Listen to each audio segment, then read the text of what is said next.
It's 7 years now. If it was 7 days, I would speak something sweet and that will be a balm and a solace for you. Now that it's 7 years, I say cruel things, okay? They're not cruel, it's just that's the way of life. If we do not get the way of life, we will become unfit to live life. If we do not understand the ways of life, we will render ourselves unfit to live life. So, you know very well, every day, a lot of people are dying. As we sit here in satsang, in 2 hours, how many people do you think would have died in the world? Huh? What's the estimate? Somebody who's a doctor or an undertaker, you must know. What's the numbers like? Let's say a few thousands, all right? I don't know, it could be more than that, isn't it? In 24 hours, I think a few million people are dying, yes? Couple of million at least must be dying. In 2 hours, a few 100,000 are dying. And every one of them who die will be dear to somebody, yes? Maybe 1 person, 2 people, 5 people, 10 people are crying right now about that 1 person who died, yes or no? So, do we say, oh, it's nothing anyway, they die, leave them alone? That's not it, that is callousness. I'm not talking about that. But still, to understand that this is the way life is structured, but you have structured your thought and emotion in a different way, which is bound to break at some point. Either it's going to break because you die or somebody else dies. If both of you have to live forever, then we cannot tolerate this. Yes?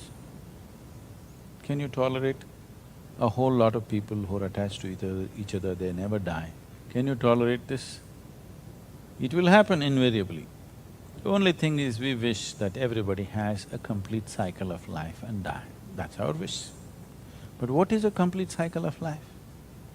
Today doctors are saying if you live for another 50 years, we will make you live for 500 years. Of course you won't remember what happened 400 years ago, but it doesn't matter, we'll make you live 500 years.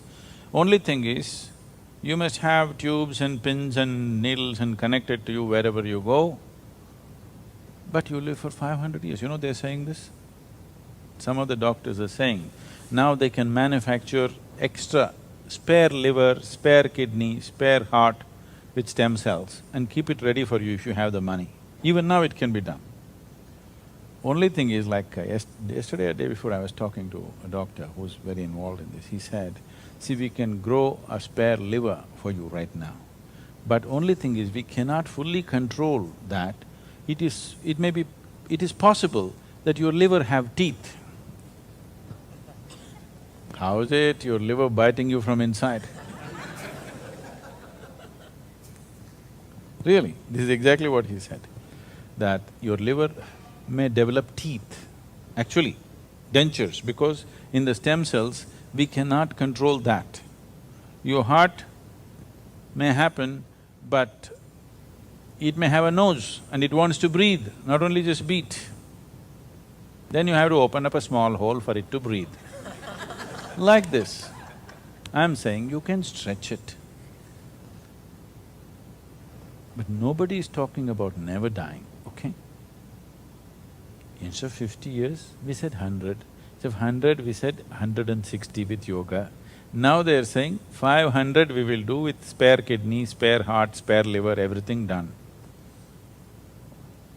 Even if you live for 500, will you die gracefully, I'm asking? Even at 500, the same struggle will go on, isn't it? Postponement, and much more struggle will happen along the way. So many surgeries of transplant. It's a good business model, but it is not a way to live. So we wish that everybody gets to live their natural lifespan. But what is natural is not for you and me to decide, isn't it? for whatever reason. When life is here, we do everything possible to preserve it and nurture it. But for whatever reason, either because of an ailment or a car crash or a bullet or a hangman's noose, which way life left the body, it doesn't matter. For whatever reason, the moment it leaves the body, you respect the decision of that life, that it chooses to leave the physical, always. If you do not respect that, you have not understood the fundamentals of how life happens. And anyway, this is not even about life. This is about having lost what is yours. Somebody lost a home. They're crying about it for 7 years. Somebody lost $1 million, they're crying about it for 14 years. Yes or no? Yes or no? So the question is not about your brother, the question is not about another life, the crying is not about life at all. The crying is about what you possessed has been lost. So this is what I was telling him. The child is still 4 years. First thing is learn to not possess, because it's not even yours. It's never been yours. It is you who is claiming, this is my brother, this is my son, this is my this.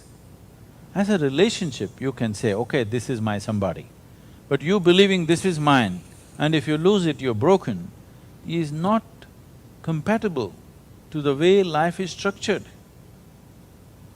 This may not be acceptable for you. How cruel can Sadhguru get?